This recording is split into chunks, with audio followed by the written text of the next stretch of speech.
Welcome to Safe Coalition Confronting Our Crisis. I'm Ann Bergen, co-host of this program, joined by Jim Derrick, who is the creator of this series of programs and is also the inspiration behind the Safe Coalition, whose mission is to provide support for individuals and families suffering from the horrendous epidemic of substance use disorder. The mission also is to provide treatment options and education in our community. And the strength and character of a community, I firmly believe, is measured by how it responds to a crisis. And Franklin has met that challenge, not only by having the Safe Coalition, which is really now a model across the state of Massachusetts and now is actually becoming a national model, but also how the Franklin Public Schools have stepped up in so many different ways, certainly with their commitment to social emotional learning with a focus on the whole child and the focus on mental health, understanding how academics are so tied in with mental health, and you're not going to have kids learning and achieving if they're suffering from any kind of mental health issues. And we're seeing such issues in that area alone. So our focus today is going to be on the establishment of a substance abuse task force through the Franklin Public Schools. And here today, we are so privileged and honored to have you as our guest. Lucas Jagir, who is the Assistant Superintendent, Kristen Latendra, who's the Director of Health and Physical Education. And would you introduce our lovely high school student? I'd love to.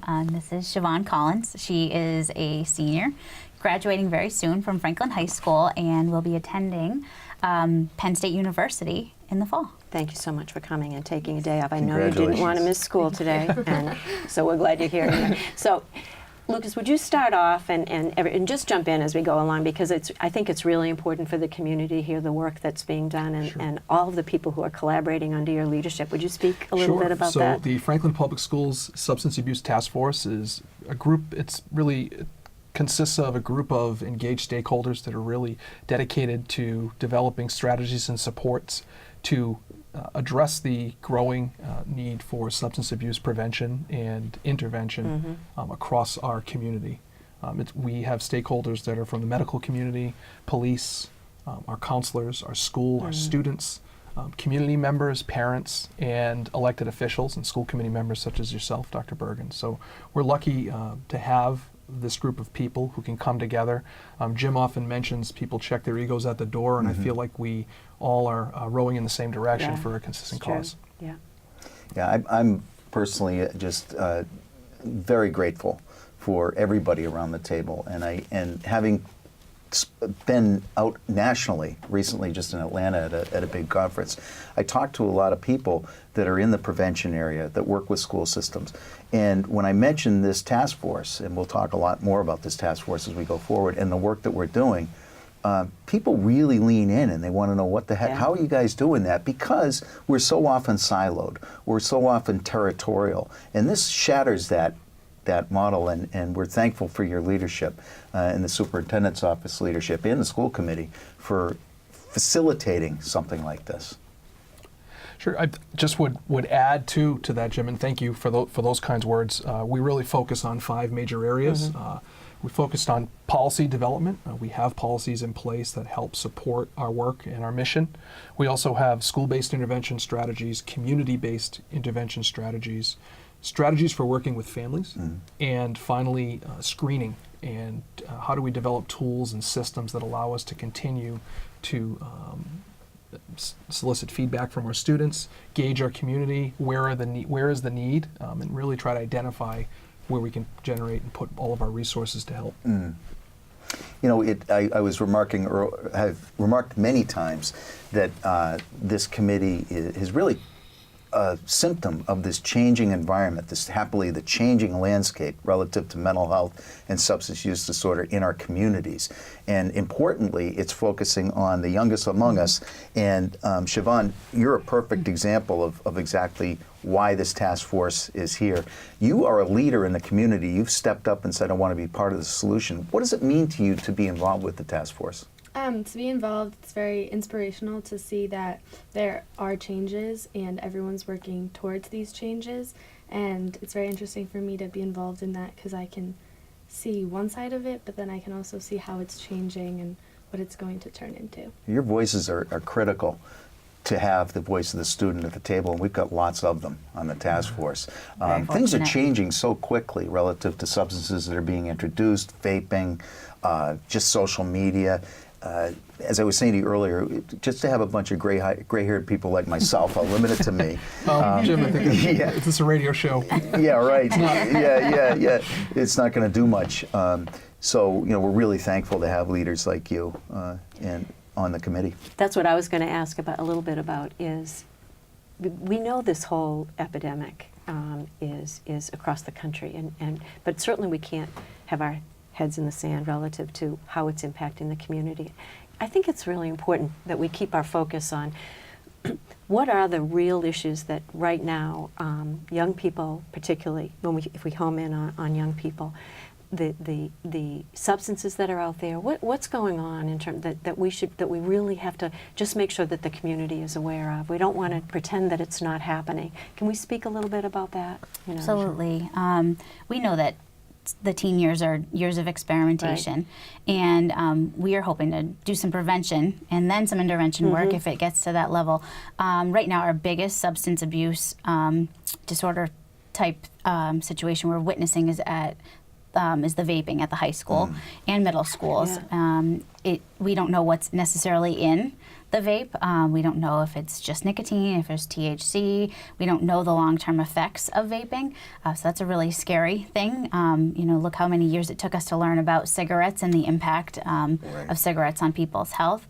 Also, just the experimentation with alcohol, marijuana, the gateway drugs, the things that we know that some people, if they start using at a younger age, when their brains are developing, that they're more likely to be lifelong users and then dabble later into the more heavy drugs. And we don't want students to be doing that. And all of us here are working together to do that prevention work and then intervention if we do get to that level with students. I think the vaping is a perfect example of this sort of wave that's breaking on everybody, meaning that these devices come out with speed that, it's hard to identify what a vape pen now is. Juul comes out with something that looks like a USB drive.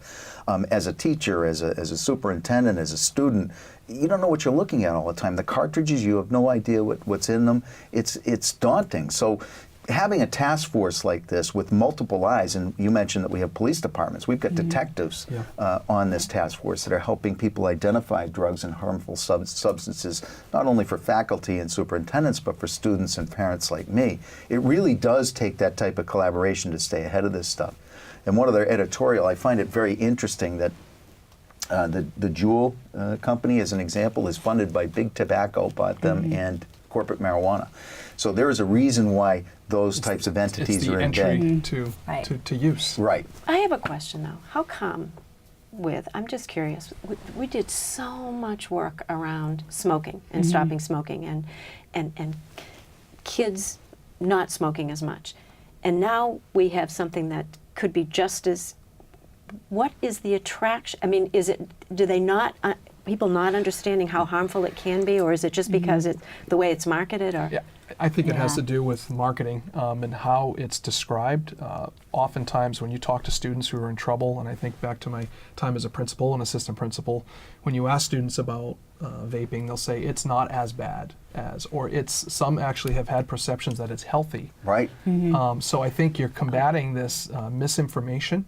And without the longitudinal data around vaping and inhaling oils and waxes and different pieces to that and what detriment it'll have, but it's been very interesting to hear, well, it's better than smoking, or my parents smoke and now they vape instead. And so even sometimes parents are modeling this in a way. There are parents maybe who have, not all, but some maybe have chosen to vape instead of smoking tobacco, burning tobacco, and I think that's one piece. Also in the media, people that students look up to are vaping, and that's been age-old, where someone cool is doing that. So I think we're up against that. The other piece I would mention, you referenced social emotional learning. When I think about the skills that students need, Kristen referenced it in the radio podcast around maladaptive behavior and the amount of stress students are under. So when I think of the social aspect and emotional aspect, socially, in certain groups, it's considered cool to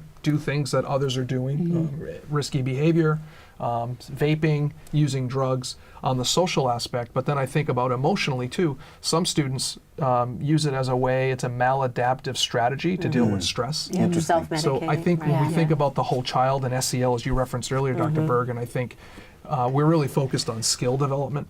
And I mentioned also in the radio podcast around the DARE curriculums changed when students 10 years ago took the DARE curriculum. It was focused on identifying drugs and what they do, and they've shifted their whole curriculum into helping students make responsible decisions in the moment. So there's a lot of synergy between what we're trying to teach and those essential skills. We don't even call them soft skills anymore. The essential skills of social emotional learning, which has become quite a buzzword. We're really hammering that down because I think there's so much overlap and synergy between the SEL work, our health curriculum, the DARE curriculum, to help students have the skill set they need to combat the social piece and the emotional piece, which are two main drivers for why students use. Yeah. You know, we talk about the task force as I'm going to use this word, as a think tank of collaboration among stakeholders. What are some of the key things that have come out of the task force in its relatively young, 2-year history? Sure. Initiatives. Do you want me to highlight a few and you can maybe Yeah, dive you highlight into? and I'll just add. We just had our organizational meeting today with a variety of our stakeholders in our community, and some of the areas in which we're continuing to focus our goals is the Ride Home program, which is basically a curriculum for parents and students and their own children to have those conversations around drugs, around risky behavior, around healthy living that take place during the ride home, which is a time often that family members have with their children to get them around at practices and after school to engage in those conversations. And that's work that your subcommittee in our group has really been focused on. The next layer are narcotics detectives and the full-time counselor that they've hired at the police department are working on a parent series around recognition of drugs and what signs and symptoms to look for, because they often say that they respond within our community and families will say, I had no idea. Right. So we'll continue to promote that.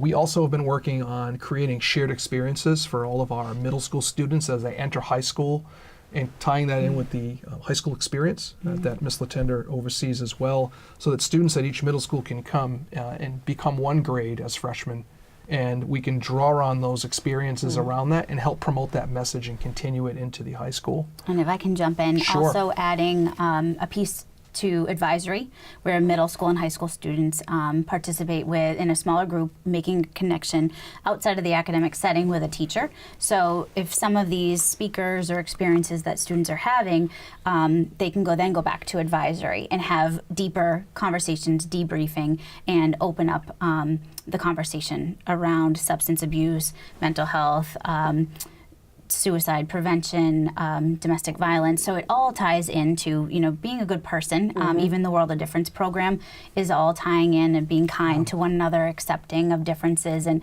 how that might play into peer pressure type situations and understanding where someone's coming from. And the idea with this programming is to create also a repository on the internet and also printed, so that there's a place for parents to go that's consolidated, right?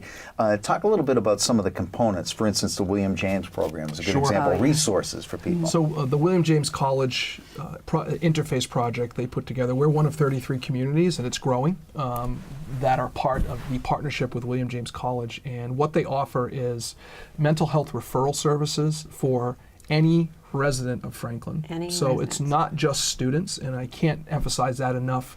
And we have more work to do around marketing and promotion. It's housed on our website. We've put it in our school-based memos. We discussed at school committee. There was some feedback around how can we get this out more globally. And certainly the coalition can play a role in that. Absolutely. From the community perspective.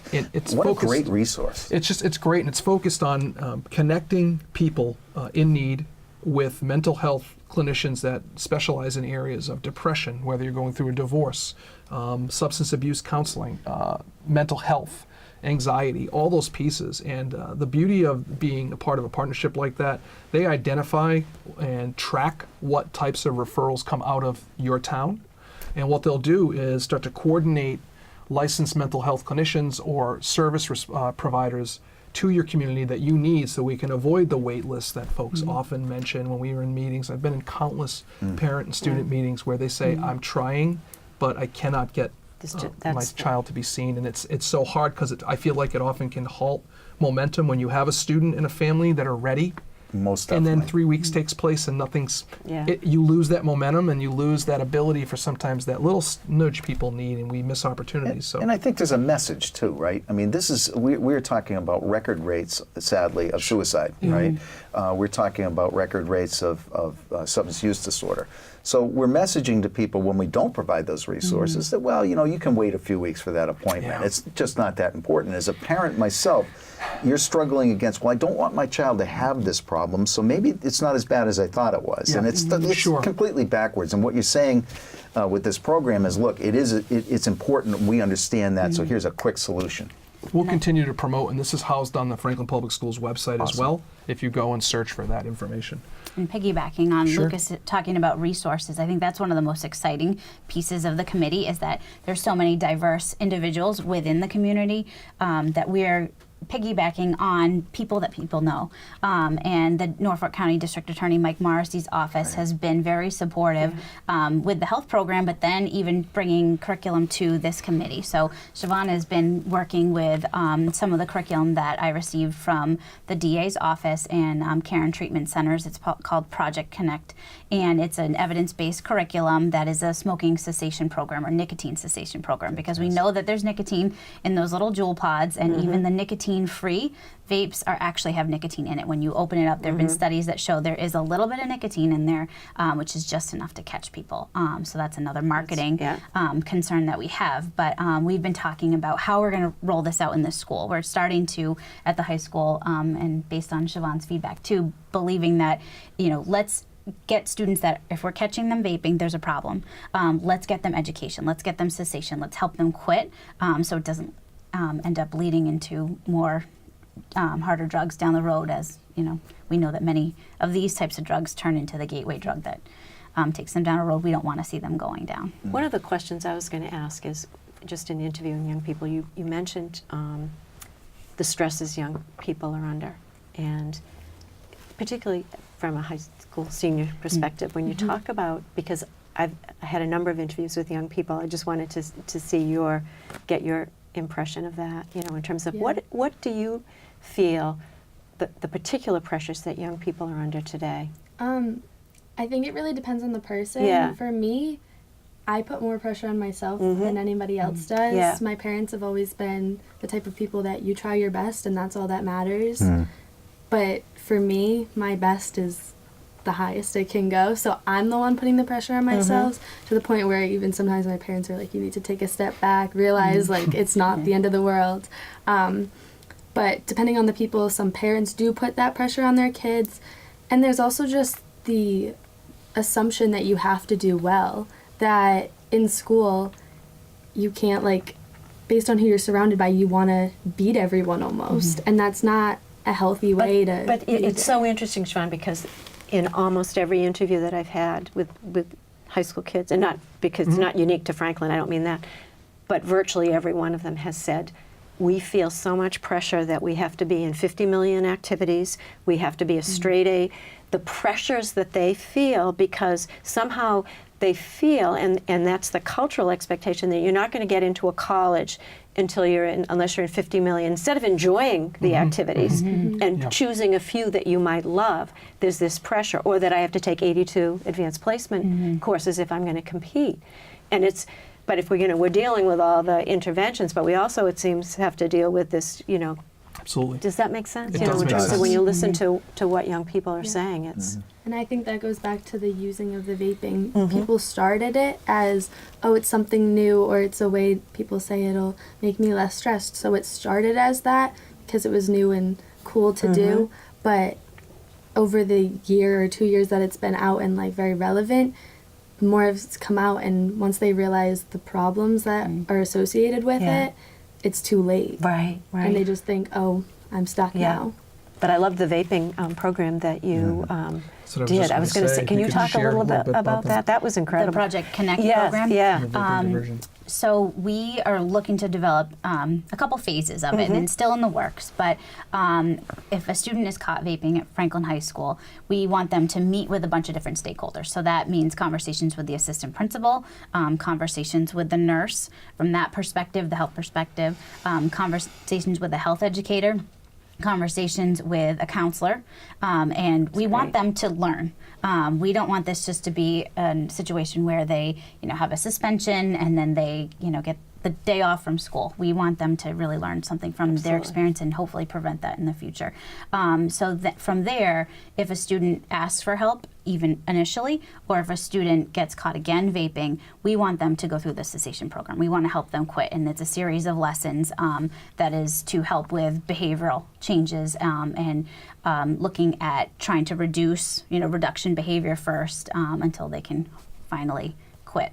That's powerful. What a great way of doing Yeah. it, because you're doing on a number of levels, but you're empowering the student to realize that they have the ability to change this behavior, and the tools are there for them. So it's great messaging on all fronts, right? If you have a problem, let's talk about it and let's collaborate to come up with the finish, as opposed to go home, watch TV for 10 days, and come on back and let us know how it's going, right? Yeah. And we've worked hard to implement vaping prevention education within our health curriculum. So these program diversion and cessation is for people that we know are using. The general population wouldn't receive that. But in grades upper elementary through 10th grade, where we have a health program every single year, a component of their substance abuse use curriculum is vaping related. And that's just been taking up more time because it's the biggest issue. And that's one thing that's really cool about our curriculum, is that we look at it every year and we adapt it based on student feedback from Metro West surveys. We use a lot of data to drive our instruction and change our curriculum. I think for the average person like myself who's sitting out there watching, one of the questions might be, well, why all this emphasis on vaping? That's not killing our kids, heroin is. And what I'm here just to witness is that this is where the social emotional, this is where the habits, where the identifiers of someone who has the propensity for risky behavior. Thank you, for risky behavior, right? Number one, experimentation. But number two, also a need for either a belonging, whatever the hole is that's causing them to reach for a vape is the same hole, if it's not addressed, that's going to cause them to progress in their drug use to heroin. And we see the terrible side of this, where we're dealing with people that are in their mid-20s and late 20s and 30s and 40s even, trying to come to grips with their substance use disorder with really dangerous drugs. But all of the stories, Anna, we've had a couple of people in recovery come through, they start in middle school, frankly. They don't start, and when I say start, I mean these issues show themselves in middle school, and it's up to us. And Ann said this on the Mandy Lerner interview, that there were signs, clear signs in this young lady's development going through school that were missed because it was a different environment, a different time. So we're really talking about changing behavior here, and it is the core. It's where all of this stuff emanates from, this stuff being substance use disorder. And that's where the social emotional learning piece sort of comes in. Right. Often there's a trauma. I can speak from my own personal experience in my family. I lost my cousin to substance abuse disorder, heroin overdose, and it was a parent's divorce in upper elementary school. And he didn't just go to heroin. That's what we always share with the students. He started with drinking and smoking marijuana, and it just progressed and sadly took his life. So that's very common. So that's why, like Lucas said, the social emotional learning is a key component. Absolutely. Those skills on the continuum of skills that we've started to chart out through our social emotional learning committee, really looking at where we would expect our young humans to be. We're all in different places. I think we're all continuing to grow those skills. And what I'm hearing, and one thing that this isn't research based besides my own thoughts, is around when you reference folks who talk about middle school. When you trade out an appropriate, healthy strategy to compensate with a stressful situation for drug use or vaping, or it might even be a lower level risky behavior. But when you do that at such a young age, as you develop and you haven't built that skill. You can always, that's the beauty of it, you can always develop the skill, but oftentimes when we talk to folks in their 20s and 30s and folks in my own life who've struggled, it often goes back to I had a hole, and this is what I used to plug the hole. Right. And then I kept plugging the hole developmentally with what was a destructive decision along the way. So that skill was never developed. And sometimes people, it takes until they're in their 30s, they've recovered and they found a way to take, what strategy was I missing? What skill, what coping mechanism was I missing to be healthy that caused me to do a decade's worth of... That is so beautifully put, Lucas. I just have to compliment you on the way you phrased that. That's exactly it. And a comment to that is that having been exposed to a common recovery program, which is 12-step in nature, the 12 steps has very little to do with just say no to alcohol and or drugs, and has everything to do with plugging those spiritual holes that exist where people feel lonely, isolated, depressed, and undoing that mechanical rut in their mind that says, okay, you're feeling some pain, let's seek some pleasure, and forcing people to think more on a spiritual and holistic basis. So I really appreciate your phrasing on that. And I just had one final question, and only because this has come up a number of times again in the interviews that I've had, just to get your feedback on. The stigma of going for help sometimes, particularly if there's a mental health issue, if there's depression or sadness. How are we dealing with that? Are you seeing that stigma of, you know, people don't mind going to a doctor, they have a cut finger, but for a young person to reach out and say, I need help, is that happening more? Are you seeing it? Is there a way that we're encouraging and taking away that stigma that used to exist? I don't know if it still does. I think an element of it still exists. We do our best to break down those barriers and make it acceptable and say it the same way you just mentioned. You know, if you had a cut, you'd go to the doctor. Right. You know, your brain is a major organ in your body, and if you need to work on the way that the chemicals are firing in those, you know, synapses are doing their job, we need to work on that. So, Siobhan, I saw you nodding during the that question, Ann. So I think there is still a stigma to an extent, but it definitely is changing. Is it? Yeah. And it's getting better. At least for me personally, in our AP psychology class, we recently just made mock pitches of a program that we were working to destigmatize mental illness. So we had to come up with an entire project to spread that message and how you would share it in the community. So just by including that, not only in after-school clubs or specific task forces. That's great. It's in the daily school day. Well, And I had the pleasure to go to the lecture hall when you presented, and there were multiple wish I had student seen groups that, that worked to really bring awareness to the invisible disorders and things that students feel. And I thought those PSAs were so well done to really destigmatize. So you had a whole group of multiple, I think it was 2 sections maybe, of students, and they're doing that. The other thing I'd bring up is Mental Health Awareness Week. We've kind of hung a sign on this as an issue. And when I think about our SWAC, which is our Student Wellness Advisory Council, one of the tiers of that, so there's some synergy, is around that mental health piece and social emotional learning. Yeah. And in there we have students who volunteer on that group as well. One who's really worked to try to bring this kind of invisible anxiety as it lies is not always visually seen, or people have it and you don't always know. So trying to bring some light to that through education with our middle school students. It's so important. Thank you all for coming, because to see what actually is happening in our schools and to see, it's really important too, because people, when you're trying to explain a budget to people and you see all the resources today that need to be in a school to meet the needs, and as Dr. Hearn always says, the schools are now on the front line of mental health issues, and the schools are the ones providing all the services. And then you add that to all of the academic, you know, the needs in a changing society and keeping up with 21st century skills, just academic alone, and then you see how complex schools are, and the need to provide all kinds of supports, and what goes into a budget to support all the work that you people are doing, which is incredible. So, you know. Yeah, I can't thank you all enough. And I can't emphasize enough how proud I am to be in Franklin with all of your leadership and being a recipient of that. Siobhan, I can't tell you how, your Collins family, you must be awfully proud of you and your leadership with this issue and also your future. And I hope you come back and visit us and let us know how you're doing. Thank you. It's a great example, so thank you all. She set us just such a great example for our younger students to also, we had folks at the committee today, students today that came that were juniors, and it's clear they look up to you, and I think you've really set the right, you've set a model for what we would expect students to do and contribute. And I think it's important that parents at home know and that young people know that they're welcome at the table, Sure, right? So, absolutely. So please, if you're interested, get a hold of your teacher or whomever and ask them if you can be on the Substance Abuse Task Force. Sure. Great, thank you so much. Thank you. Thank you. I want to remind people that the SAFE Coalition stands ready to help. Our resource telephone number is 508-488-8105. And I particularly want to thank the Franklin Public Schools members here assembled for coming out today and educating on this. And I do want to give out the William James phone number.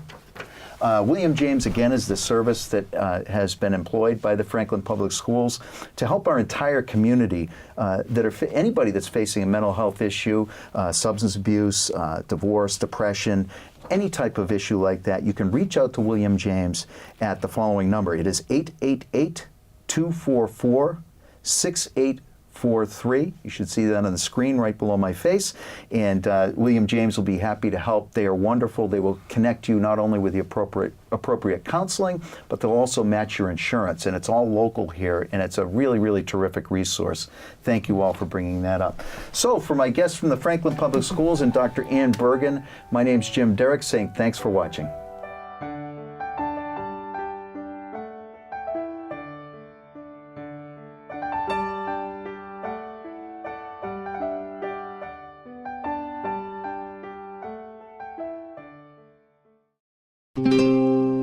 This program was made possible by your Franklin friends and neighbors, good folks just like you.